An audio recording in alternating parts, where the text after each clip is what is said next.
Buenas noches, feliz Navidad para todos. Qué año intenso el que está por terminar, ¿eh? ¿Cómo pasó? ¿Cuánto ruido? ¿Qué poco creció la economía? Los desafíos pendientes que tiene el presidente Mauricio Macri. El presidente Mauricio Macri es casi un milagro o algo extraño que siga manteniendo este nivel de aceptación después de lo mal que fue la economía. Pero yo creo que le terminó yendo bien, ¿saben por qué? Porque cuando se lo compara directamente con parte de la clase dirigente, casi siempre sale ganando o empatando.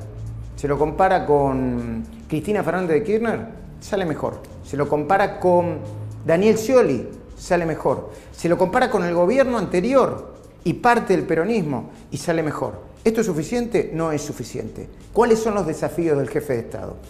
Reactivar la economía, terminar de bajar la inflación y gobernar en minoría parlamentaria, pero con mucha autoridad, en el medio de un año que es electoral y cuyas elecciones, o los preparativos de las elecciones, ya empezaron. ¿Lo podrá hacer? Ese es el gran desafío. La gente del gobierno dice que, de nuevo, la opinión pública se va a dividir en el año que viene, que ya está llegando, 2017, entre lo nuevo y lo viejo. ¿Podrá Macri imponer lo nuevo? Ese es el gran desafío. Y entre lo viejo, nosotros en la cornisa, lo primero que hicimos, creo que fuimos los primeros, no los únicos, pero sí los primeros, que empezamos denunciando no solamente a Cristina Fernández de Kirchner en su momento y hace tiempo, sino al ex candidato a presidente y al gobernador Daniel Scioli. Este es un informe inédito y se llama, mírenlo bien, Todos los caminos conducen a Scioli.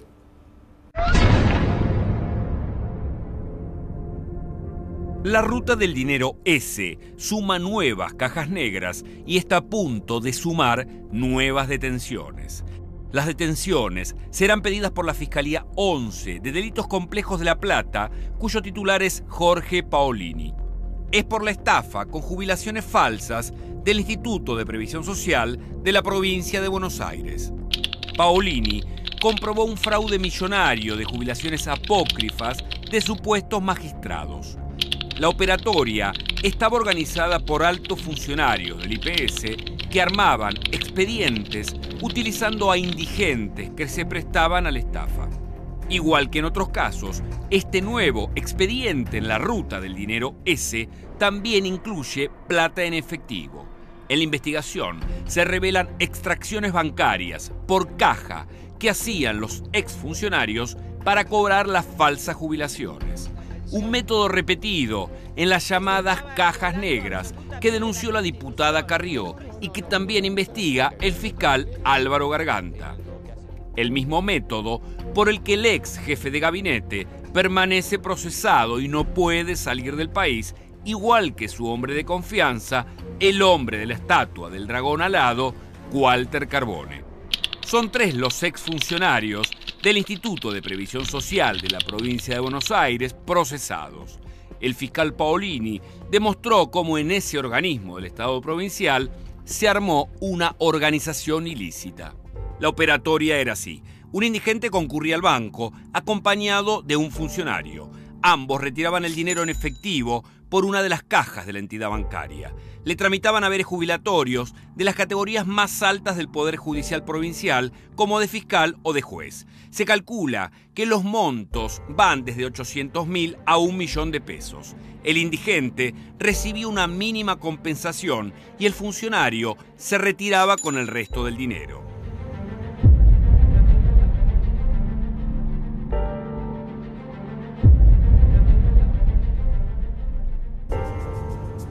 Los exfuncionarios del IPS, Alejandro Enrique Avicelli, Jorge Ariel Rodríguez Sueiro y Gustavo Daniel Espaltro, fueron detenidos junto a otras 5 personas acusadas de integrar esta organización. Paolini investiga también 2 operatorias ligadas a esta estafa. La primera de ellas tiene que ver con falsos reajustes para jubilados, a quienes engañaban para lograr su consentimiento. Los funcionarios del IPS elegían personas muy mayores y le prometían más plata si les daban su firma. Luego, le robaban el dinero que conseguían haciendo un falso reajuste.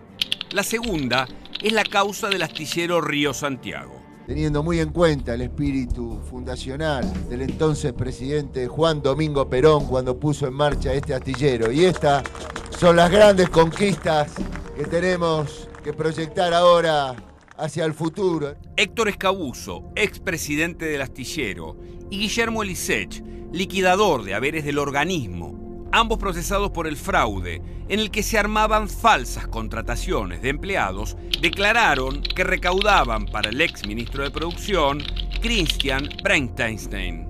En sus declaraciones, Escabuso y Elisech aseguraron que los contratos habían sido pedidos por el ministro Breinsteinstein, quien en persona pasaba a buscar los sobres con el dinero por la oficina del astillero. Desde el astillero se orquestó una maniobra de sustracción de fondos, ¿sí?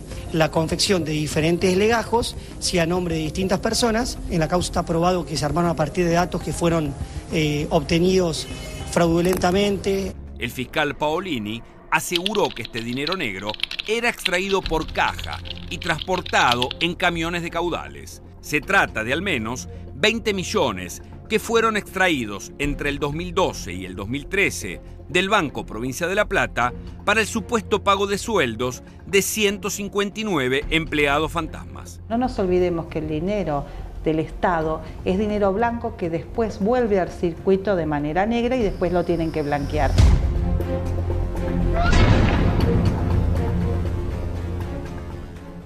Tremendo el informe que acabamos de ver. El uso de fondos públicos para beneficio personal. Scioli tiene que ver en eso y va a tener que ver en el informe que le vamos a mostrar dentro de un rato. Pero ahora yo quiero que vean esto. De nuevo, pueblo chico y corrupción grande, le habíamos puesto al primer informe que tenía que ver con un pueblito de la provincia de Corrientes, Perugorría, donde se pidieron 24 millones de pesos para obras públicas y prácticamente no se hicieron. Ahora avanzamos y ¿sabés lo que te vamos a mostrar? Por primera vez, la intendenta de Perugorría, un funcionario público, reconoce que los fondos de las obras públicas se usaban también para bancar campañas electorales. Una verdadera vergüenza. Mirá. Si vos no presentabas la certificación de obra y decías que tenía el 100%, no venía el resto del dinero. Y no podíamos comprar los materiales, ¿me entendés? Y además, te soy sincera, esa plata no bajó solamente para las obras. Con esa plata se financió parte de la campaña de Camau, parte de la campaña del Partido Liberal, de Corrientes Capital, de Solari. Estás escuchando a la intendenta de Perugorría, Angelina Lessier. Admite que parte de los 24 millones de pesos enviados por la Nación para obras públicas se utilizaron para las campañas electorales del ex medallista olímpico Carlos Camau Espínola y para el Partido Liberal de la provincia, que integra a su marido, el ex intendente de la misma localidad, concejal Jorge Corona. La grabación es del último 18 de noviembre y demuestra la desidia y corrupción de los funcionarios municipales de esta pequeña localidad de 6.000 habitantes de la provincia de Corrientes. El dinero provenía de la Secretaría de Obras Públicas que manejaba José López. Y además, te soy sincera, esa plata no bajó solamente para las obras. Con esa plata se financió parte de la campaña de Camau, parte de la campaña del Partido Liberal, de Corrientes Capital, de Solari. El Ministerio de Planificación Federal y la Secretaría de Obras Públicas de la Nación destinaron al distrito de Perugorría, en la provincia de Corrientes, 13 millones de pesos para la construcción de 40 viviendas. Sin embargo, fíjate lo que vemos en este momento.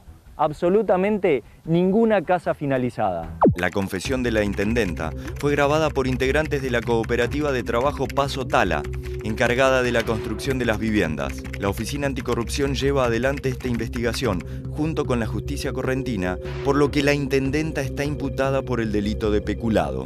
Según el expediente, la cooperativa cobró en el mes de noviembre de 2015 casi 6 millones de pesos. Pese a haber firmado el recibo y la factura, la cooperativa niega haber recibido el dinero de parte de la municipalidad. En esa reunión, Hugo López, titular de la cooperativa, grabó este audio junto a sus hermanos para obtener la prueba de que no llegó el dinero para las obras que debían completar, sino que se utilizó para las campañas electorales. ¿Qué te imaginás – si esta llegase a ser tu casa, este lugar, qué sería? cocina, comedor. Cocina, comedor acá. Ajá. Y por ejemplo, ¿dónde dormirías vos y dónde dormirían tus hijos? Acá. ¿Acá quién dormiría? ¿Y dormitorio? Sí. ¿Y acá los chicos? Acá los chicos. Ajá. Y por acá, en aquel rinconcito, Sí. poner el arbolito de Navidad para fin de año. El domingo 14 de agosto, La Cornisa presentó en exclusiva el informe Perugorría, Pueblo Chico, Corrupción Grande. Te mostramos en qué estado de ejecución se encontraban cada una de las obras prometidas y pagadas en su totalidad. Ninguna de ellas fue finalizada. En Perugorría debían construirse 40 viviendas, un puente peatonal en la entrada al pueblo para que alumnos, docentes y padres no tengan que cruzar la ruta provincial 24 y una ciclovía. También debía haberse finalizado el Paseo del Bicentenario, un camino de 2,5 kilómetros y la remodelación del balneario municipal, pero tampoco se terminaron. ¿De qué monto estamos hablando de dinero que se utilizó para hacer este camino del Bicentenario? Bueno, el dinero que vino es de 941.000 pesos aproximadamente. Sí. Y sí, el dinero fue cobrado en su totalidad según los informes que nosotros tenemos. Ajá. Por lo tanto, la obra tendría que estar terminada. Epa. ¿Y acá se termina el camino del Bicentenario, Elisa? ¿Qué pasó? Sí, sí. Capaz para el otro Bicentenario, el otro centenario de la patria. Este puente, sí, más el anfiteatro, sí, salió 3 millones de pesos. ¿Por esto cuánto gastaron? ¿Cuánto invirtieron? Según versiones, que el puente, el que lo realizó, cobró entre 15.000 a 20.000 pesos. Luego de emitido nuestro informe, la intendenta de Perugorría atacó a La Cornisa a través de su Facebook, diciendo lo maleducados y mercenarios que éramos y que nos habían pagado para ir a su ciudad. Ahora, esta brutal confesión de la misma intendenta le da la razón a estas imágenes obtenidas por La Cornisa en Perugorría. Pueblo chico, corrupción grande.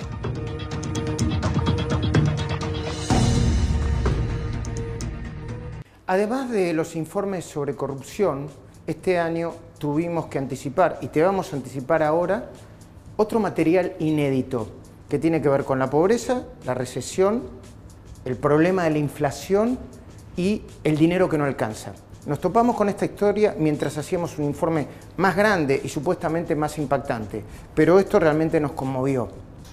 Tenían un negocio en Belgrano y lo tuvieron que llevar a la Villa 31. De Belgrano a la Villa 31, sin escalas. Mirá.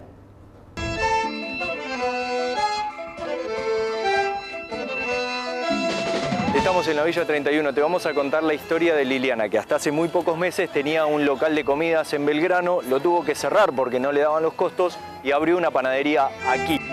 ¿Vos cuánto pagás de alquiler hoy acá? Hoy pago 10.000 de alquiler, pero no es mucho. Es plata sí, pero a comparación de lo que es acá adentro y afuera, como le decimos... ¿Hay alquileres más caros acá en el barrio? Hay mucho más caro. ¿De locales? Sí, 12.000, 15. ¿Cuánto es la diferencia de lo que pagabas allá, me decías? Y bueno, ponele que pagar allá por mes 25, 30. Y 25, 30.000, y eso comprendía el alquiler. Eso era alquiler, sí, impuestos, expensa y... ¿Y los empleados? Luz, gas. Ajá. Y no, sin empleados. Sin empleados. Sin empleados. Entre 25 y 30.000 pesos. 10.000 pesos de alquiler y de impuestos no se pagan. Y todavía no. La idea es que sí. Y dicen que hace poco estoy en el barrio, dicen que la idea es que van a empezar con el tema de la luz, de pagar la luz. Regularizar todo. Un poquito.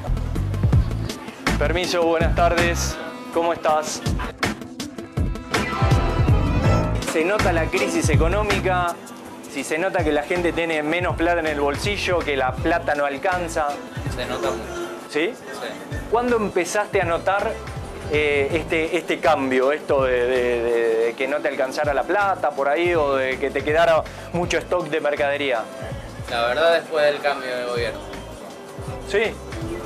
Un poquito antes también. Antes estábamos en otros locales y también se notaba. ¿En local también por acá o estabas más para el lado del ¿Perdón? Belgrano. ¿Perdón? Perdón, ¿estabas en Belgrano y te tuviste que mudar acá? ¿Y los precios están más baratos que en el barrio donde vos laburabas? El asado en otro lado 120 y el vacío está 140, 138. Ahí notas la diferencia de precio también. Ajá. ¿Y eso por qué? ¿Por qué la diferencia? ¿Por qué vos lo podés vender ahora a este precio y no lo podías vender a este precio allá? En Belgrano en ese precio no.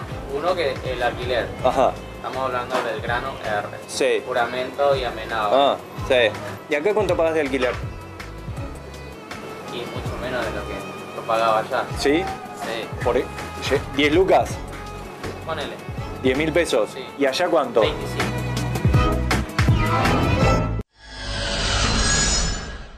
Y en este año intenso y complicado también se revelaron uno de los grandes agujeros negros de corrupción en la Argentina, el de la aduana.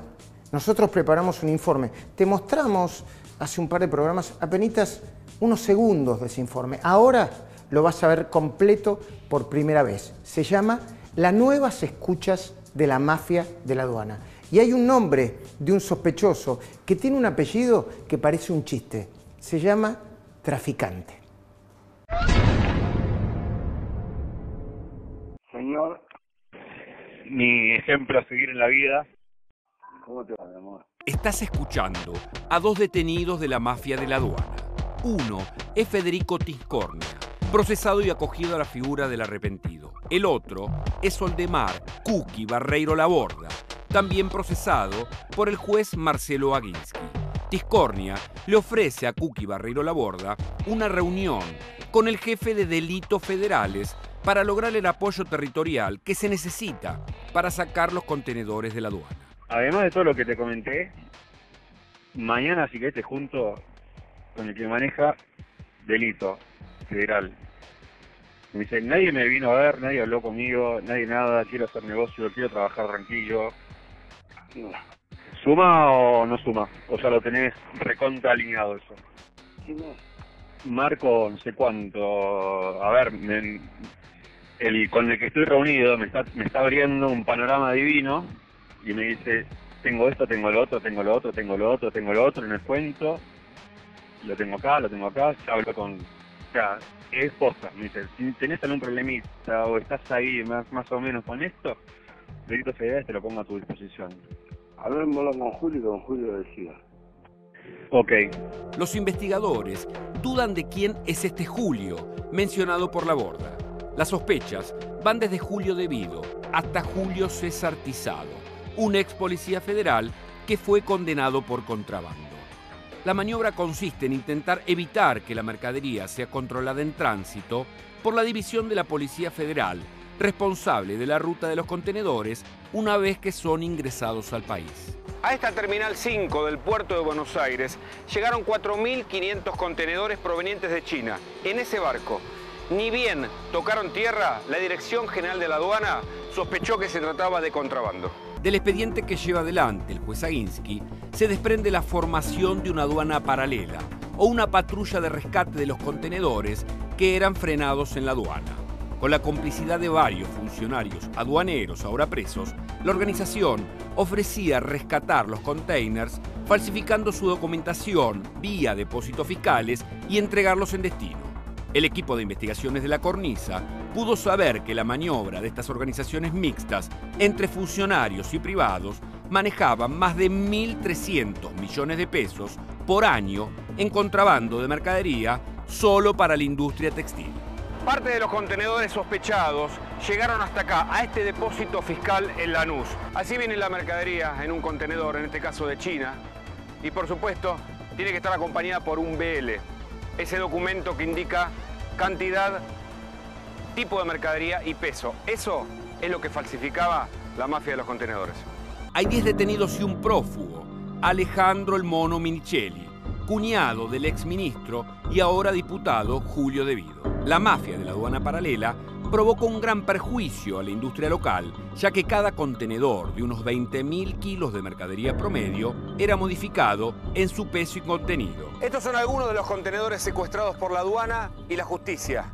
Están repletos, pero no fueron abiertos. No se sabe qué hay adentro. la actual dirección de la aduana descubrió que gran parte de estos productos que venían de China tenían una falsa calcomanía, Made in Argentina, cuando en realidad habían sido fabricados en el exterior. El último eslabón del contrabando está acá, en donde se distribuye todo este material, tanto para la industria automotriz como para la textil. Todo traído de afuera, todo engañoso, porque dice Made in Argentina. La banda de Omar Barreiro Laborda, Cookie, y del cuñado del exministro de Planificación, Julio De Vido, fue desbaratada a fines de octubre cuando intentó sacar contenedores que habían sido inmovilizados por el titular de la aduana, Juan José Gómez Centurión. De los imputados en la causa de la mafia de los contenedores que investiga Ginsky, señalaron a Gabriel Traficante como supuesto cerebro detrás de la organización. Uno de ellos lo implicó con supuestas maniobras millonarias con las declaraciones juradas de anticipo de importación, DGA, que impuso el exsecretario de Comercio, Guillermo Moreno, para proteger a la industria, pero que en realidad sirvieron también como una vía para fugar dólares al precio oficial en tiempos del cepo cambiario. Precisamente esta semana un fiscal imputó a la exsecretaria de Comercio Exterior de Moreno, Beatriz Paglieri, por la recepción de supuestos sobornos para agilizar la aprobación de las DGA en otra causa que cayó en el juzgado federal de María Servini. El apuntado Traficante se declara como monotributista categoría 1, a pesar de poseer una fortuna que incluye una casa en un country de la zona sur y varios autos de alta gama. Además, se detectaron numerosas llamadas entre Traficante y Minichelli, también entre Traficante, con los detenidos Edgardo Paulucci y el ex jefe de la Terminal 5, Mauro Del Mastro. Desde que empezamos a denunciar a Scioli y a su grupo de asesores, nos atacaron, nos calumniaron, nos descalificaron, nos denunciaron falsamente, pero lo que no pudieron hacer nunca es demostrar que mentimos. Paso a paso se fueron comprobando todas nuestras denuncias. Paso a paso la justicia la fue corroborando, desde la ruta del dinero ese, pasando por el vuelo del escándalo, hasta las cuentas extrapresupuestarias de Alberto Pérez. Un informe completo sobre todos los casos de corrupción que involucran al ex candidato a presidente y ex gobernador de la provincia de Buenos Aires. Bolsos con dinero, valijeros, cuevas financieras, aviones, obra pública con sobreprecios, empresarios amigos, cantidades de propiedades que no se pueden justificar, sociedades armadas para alquilar departamentos y hoteles a los beneficiarios de la obra pública, cientos de maniobras con sospechas de lavado, imágenes de la llamada ruta del dinero K que ya viste, te indignaron y hoy están en la justicia. Ahora vas a conocer por primera vez una nueva ruta. También hay dinero en efectivo del Estado que se utilizaba de manera sospechosa. También, para la justicia, hay un máximo responsable que le da el nombre a la investigación: la ruta del dinero S. El fiscal Álvaro Garganta recibió esta denuncia de 18 páginas de Elisa Carrió. No lo puedo contar porque está todo con reserva de sumario. Ya detectó posibles delitos e investiga a Daniel Scioli, ex gobernador de la provincia de Buenos Aires y candidato a presidente; Alberto Pérez, ex jefe de gabinete de la provincia; Guillermo Escarcela, ex director de Aguas de la provincia de Buenos Aires. Los delitos por los que se investiga al ex gobernador van desde la defraudación a la administración pública hasta el lavado de dinero y pueden incluir una nueva causa por enriquecimiento ilícito. Se está investigando el destino de 20.000 millones de pesos que se extrajeron del Banco Provincia en efectivo entre el 2014 y el 2015. Según las fuentes y las pruebas a las que accedió el equipo de investigación de la Cornisa en exclusiva, se trataría del saqueo más grande de la historia argentina. La sospecha de la justicia por el enorme traslado de esas sumas retiradas en efectivo del banco se origina porque las extracciones se realizaron por caja, cash, incumpliendo con las reglamentaciones bancarias y las leyes antilavado. Es decir, que en vez de realizarse por medio de transferencias o cheques, se retiraron en efectivo. Las cajas negras del Estado a las que se refiere Carrió es sobre todo fondos extrapresupuestarios de difícil control por la forma en que están formulados, donde se extrajo dinero en efectivo sin ningún tipo de control y violando todas las reglas de la administración pública. Algunos utilizados para el bienestar de los funcionarios, muchos enriquecidos, y otros para financiar la campaña. El fiscal Garganta reconoció que nunca vio nada igual. El hecho de que se retire tanto dinero en efectivo generó alarma en la fiscalía. Es más, la cornisa pudo saber, de acuerdo a fuentes judiciales, que para sacarlo del banco se necesitaron camiones de caudales y sacas para transportar los billetes. El fiscal ya tiene probado que la jefatura de gabinete de ministros retiró 17 millones de pesos de 2 cuentas extrapresupuestarias. Las facturas de los proveedores resultan inconsistentes para el fiscal. Para una muestra, los comprobantes que verás a continuación son parte de la prueba que está en la causa, en la que se sospecha la estafa y el posible lavado de dinero. Estás viendo la factura 188 de uno de los proveedores de la provincia de Buenos Aires. La empresa Back Publicity había iniciado sus actividades en noviembre de 2012. Sin embargo, en casi 4 años, solo hizo 188 comprobantes.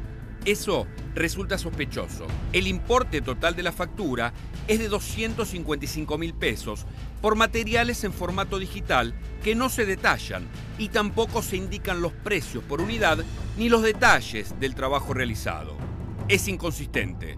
Otra factura dudosa pertenece a la firma Estrella Tour por un valor de 205.000 pesos.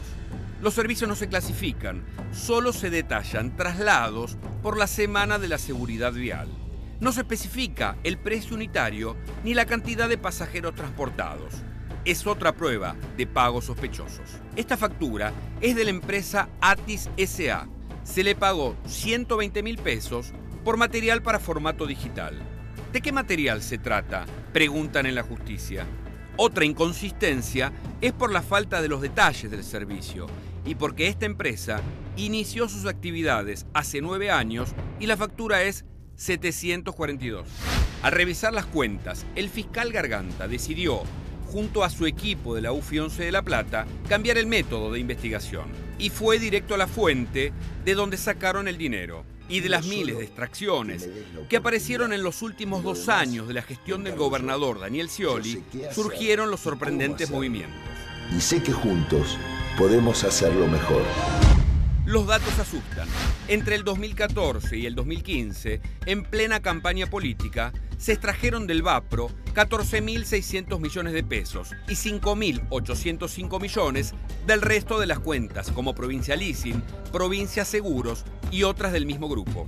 Esto suma 20.405 millones de pesos o 1 o 2.000 millones de dólares, con un dólar oficial de alrededor de 10 pesos. Algo así como el 10% del presupuesto anual de la provincia de Buenos Aires, que en 2015 ascendió a 230.000 millones de pesos.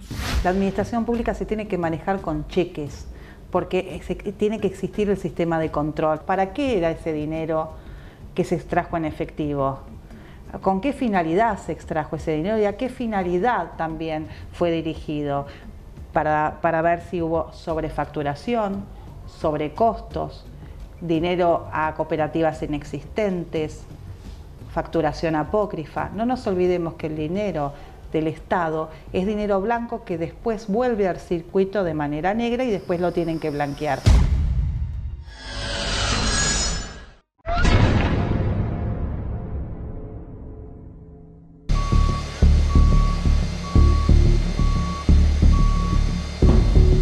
El gobernador quería su avión exclusivo y encontró la fórmula justa para poder tenerlo. Estás viendo a Scioli descender de un avión en Miami en diciembre de 2014. Lo hace junto a Karina Rabolini, Lautaro Mauro y el piloto Gustavo Carmona. El motivo del viaje era asistir a una gala de la Fundación Clinton. Este avión llevó a Scioli por toda la Argentina y el mundo todas las veces que lo necesitó, dándole un uso exclusivo. Lo que queda claro en la investigación es que muchas de las aeronaves, sobre todo 2 aeronaves del empresario Carmona, las usaba Scioli para actividades que distaban mucho de ser parte de su labor como gobernador. Este es Mario Contini, un empresario millonario italiano que falleció en 2013. Antes de morir, Contini creó en plena Ruta 2 este conglomerado de barrios privados llamado Área 60. Tenía varios aviones privados y en forma de agradecimiento le propuso al gobernador que dispusiera de su aeronave de manera discrecional. Le ofreció una alternativa elegante: elegir a un fronting, es decir, una persona a quien transferirle los derechos de propiedad del avión para que dispusiera de la aeronave como si fuese propia, a través de un mecanismo de leasing. El leasing es un sistema de arrendamiento de bienes de equipo mediante un contrato en el que se prevé la opción de compra por parte del arrendatario.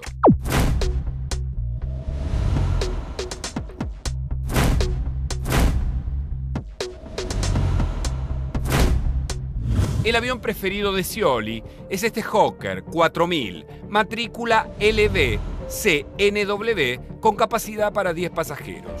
Tiene prestaciones que van desde bar a bordo hasta pantallas para ver video de 15 pulgadas y la posibilidad de conectarse a internet. Dos compañías de navegación aerocomercial se negaron a ser utilizadas de fronting, ya que consideraban poco transparente la maniobra.